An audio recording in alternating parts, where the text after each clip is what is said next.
అండి, నా పేరు doctor G Venkateswarlu, doctor Sarajas ayurvedic hospital Hyderabad. ఈరోజు మనము ఫిస్టులా సమస్య నందు క్షారసూత్ర విధానం అనేది ఎలా పనిచేస్తుంది, అసలు క్షారసూత్ర విధానం ద్వారా చేయడం వలన పేషెంట్కి ఫిస్టులా అనేది ఎలా తగ్గుతుంది, సో క్షారసూత్ర చేసినప్పుడు పేషెంట్కి ఏమైనా నొప్పిగా ఉంటుందా, క్షారసూత్రం మీద చాలా మందికి కొన్ని అపోహలు ఉంటాయన్నమాట. సో ఈరోజు వాటి గురించి మాట్లాడుకుందాము. ముఖ్యంగా అసలు క్షారసూత్ర అంటే ఏంటి?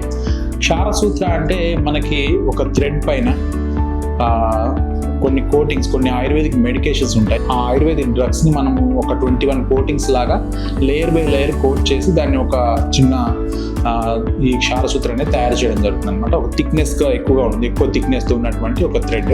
ఆ థ్రెడ్ పైన మెడికేషన్ ఉంటుంది అనమాట, ఒక కెమికల్ ఉంటుంది, ఆయుర్వేదిక్ కెమికల్. సో ఈ కెమికల్ యొక్క యాక్షన్ ఏంటి, అసలు ఈ క్షారసూత్ర చేస్తే ఎందుకు ఫిస్టులా అనేది తగ్గిద్ది అని చూసినప్పుడు ఏమవుతుందంటే, మనకి ముఖ్యంగా ఫిస్టులా తీసుకున్నప్పుడు ఈ మలద్వారం లోపల ఉన్న కండరాలను క్రాస్ చేస్తూ ఈ ఫిస్టులా నాళం అనేది మలద్వారం లోపల నుంచి బయటికి, అంటే మలద్వారం బయట ఉన్న పిల్లల పైన అనేది మనకి హోల్ అనేది ఏర్పడుతుంది మామూలుగా. అక్కడి నుంచి ఇక్కడికి ఒక చిన్న నాళం లాగా ఉంటుంది. ఏదైనా ఓపెన్ సర్జరీ చేసినప్పుడు ఏమవుతుందంటే ఆ నాళాన్ని తీసేయాలి, లోపల భాగాన్ని కూడా మనం ట్రీట్ చేయాలి అంటే కంపల్సరిగా ఈ కండరాలను కట్ చేస్తే తప్ప మనం లోపలికి ఎంటర్ కాలేము. అలా ఉన్నప్పుడు ఏమైందంటే కొంచెం ఈ మోషన్ ఎక్కువసేపు ఆపుకోలేని పరిస్థితి వచ్చే అవకాశం ఉంటుందన్నమాట. సో అందువల్ల మనం ఈ క్షారసూత్ర అనేది దాంట్లో అప్లై చేయడం జరుగుతుంది. సో క్షారసూత్ర ఏం చేస్తుంది అని చూసినప్పుడు, ఈ క్షారసూత్రాన్ని మనం ఏం చేస్తామంటే ఈ మలద్వారం బయట ఉన్న హోల్ నుంచి లోపల మలద్వారం లోపల ఉన్నటువంటి ఆ ఫిస్టులా యొక్క లోపల రంధ్రంలో కూడా మనం ఈ క్షారసూత్రాన్ని ప్లేస్ చేయడం జరుగుతుంది అనమాట. ఇది వారం వారం మనము మార్చడం జరుగుతుంది.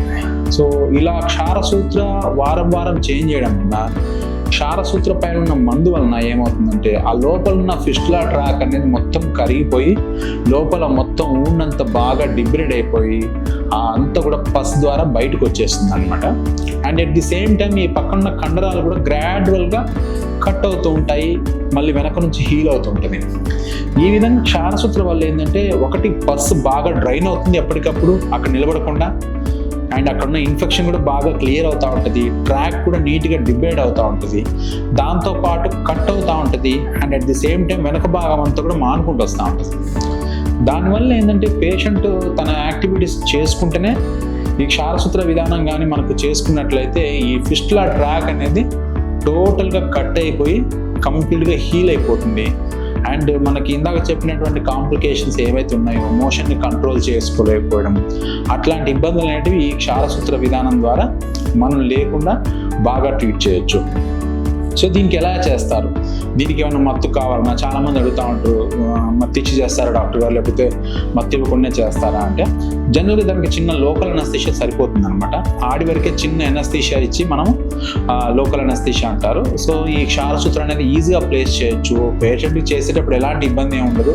వారం వారం ఉంటే కొంచెం మైల్డ్ డిస్కంఫర్ట్ ఉంటుంది, దాని తర్వాత ఒక 1 డేకి మళ్ళీ ఆ డిస్కంఫర్ట్ తగ్గిపోతుంది. ఆ విధంగా మనం ఒక 6 to 8 వీక్స్ కానీ ఈ క్షారసూత్రాన్ని మనం దాన్ని మార్చి దాంట్లో కుండ్లు కానీ వేసినట్లయితే ఈ ఫిస్టులా నాళం ఏదైతే ఉందో ఆ నాళం అనేది ఈ విధానం ద్వారా 100% మళ్ళీ ఇబ్బంది లేకుండా, ఎలాంటి రికరెన్స్ లేకుండా కంప్లీట్గా హీల్ అవుతుంది అనమాట. సో పేషెంట్ చాలామంది అడుగుతూ ఉంటారు, క్షారసూత్ర అనేది బాగా పెయిన్ఫుల్ ప్రొసీజర్ అండి, చాలా పెయిన్ ఉంటుందట కదా అని. బట్ జనరల్గా ఏంటంటే ఇంతకుముందు ఓల్డ్ డేస్లో చూసినప్పుడు ఏమవుతుందంటే దానికి ఒక పర్టికులర్గా ఎనస్థీషియా లేకుండా అలా చేసేవాళ్ళు. బట్ ఇప్పుడు ఏంటంటే ప్రాపర్గా మనం ఎనస్థీషియా ఇచ్చి చేయొచ్చు.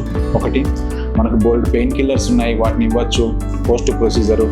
దాంతోపాటు ఏంటంటే క్షారసూత్రం అనేది బాగా టైట్ కట్టకుండా గ్రాడ్యువల్గా దాన్ని కొంచెం లూజ్ కట్ అయినా, కొంచెం టైం ఎక్కువైనా మనం దాన్ని లూజ్గా కట్టి స్లోగా చేసుకున్నట్లయితే డెఫినెట్గా పేషెంట్కి క్షారసూత్రం అనేది పెయిన్ లేకుండా కొంచెం మైల్డ్ డిస్కంఫర్ట్తో డెఫినెట్గా మనం ఆ ఫిస్టులాని బాగా ట్రీట్ చేయొచ్చు. బ్లీడింగ్ అట్లా ఏమైనా ఉంటుందని చాలామంది అడుగుతూ ఉంటారు. జనరల్గా బ్లీడింగ్ అనేది ఏమి ఉండదు. ఎప్పుడైనా మనకి మోషన్ బాగా గట్టిగా అయినప్పుడు ఈ థ్రెడ్ రాసుకొని ఎప్పుడైనా కొంచెం అవుతుండొచ్చు, కానీ బట్ రోజు బాగా బ్లీడింగ్ అయిపోవడము ఇలాంటి ఇబ్బందులు అనేటివి ఈ క్షారసూత్ర విధానం ద్వారా మనం ఎప్పుడు చూడము. డెఫినెట్గా ఈ క్షారసూత్ర విధానం అనేది ఏదైతే ఉందో మనము హ్యాపీగా లోకల్ అనస్థీషియాలో ఈ ఫిస్టులాలో చేసుకోవచ్చు. ఎలాంటి రికరెన్స్ లేకుండా, ఎలాంటి కాంప్లికేషన్స్ లేకుండా ఫిస్టులానే సమూలంగా ట్రీట్ చేయొచ్చండి. Thank you.